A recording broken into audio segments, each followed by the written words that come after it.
Hi everyone, this is Miss Erin from Hauppauge Public Library, and today we are going to learn how to make Halloween-inspired shadow makers.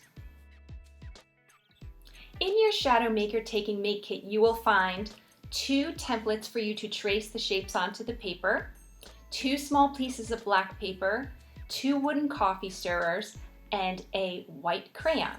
You will also need a pair of scissors, some glue or tape, and of course you're going to need a flashlight or a headlamp.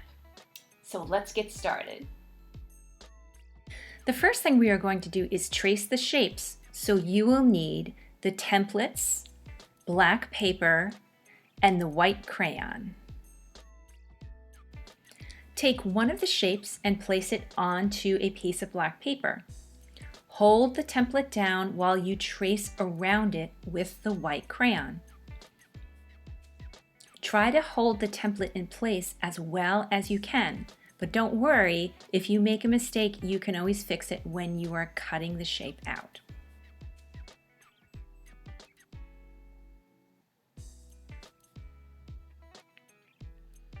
Once you've completed one, you can take your other piece of black paper and trace around the other shape.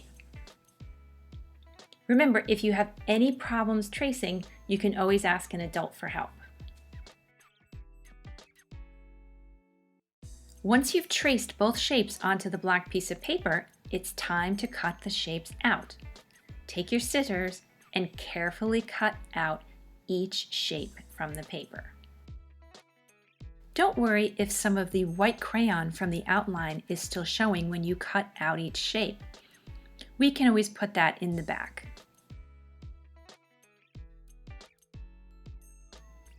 Once both of your shapes are cut out, it's time to attach the coffee stirrers to the back. So you will need the coffee stirrers and either glue or tape. Take one of your shapes, and if you have any white crayon on the outside, you want to attach the coffee stirrer to the side with the white crayon.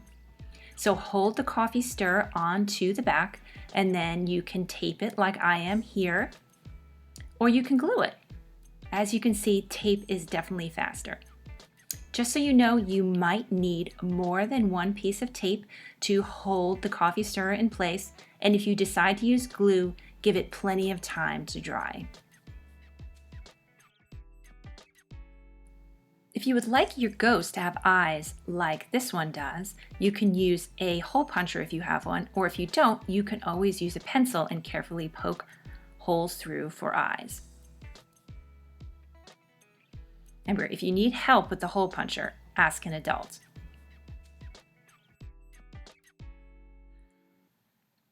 Once any glue that you might have used has dried, it's time to play with your shadow makers. So get your flashlight or headlamp, and I'm going to turn out the light. Wow, it's dark in here, but I have a light and I have my shadow maker. Now you can see the shadow maker here, and you can see the shadow on the wall. And if you change where the light is or how far or close the light is to your shadow maker, it makes the shadow bigger or smaller, or sometimes it just disappears entirely. Now if you hold this down a little bit and then put the light underneath it, I've got the light underneath it, you can't see the shadow maker at all. You only see the shadow. And if you practice, you can maybe do little shows like this with your shadow makers. Cool, right? I hope you enjoyed creating your shadow makers with me today, and I hope you have even more fun playing with them. Remember, you don't have to keep it to ghosts and bats. You can always go online and find shapes to make other shadow makers, like maybe a witch or a cat. Your imagination has no limits, so let's see what you can do with your shadow makers and shadow plays. Thank you so much for watching, and I hope to see you next time. Take care. Bye!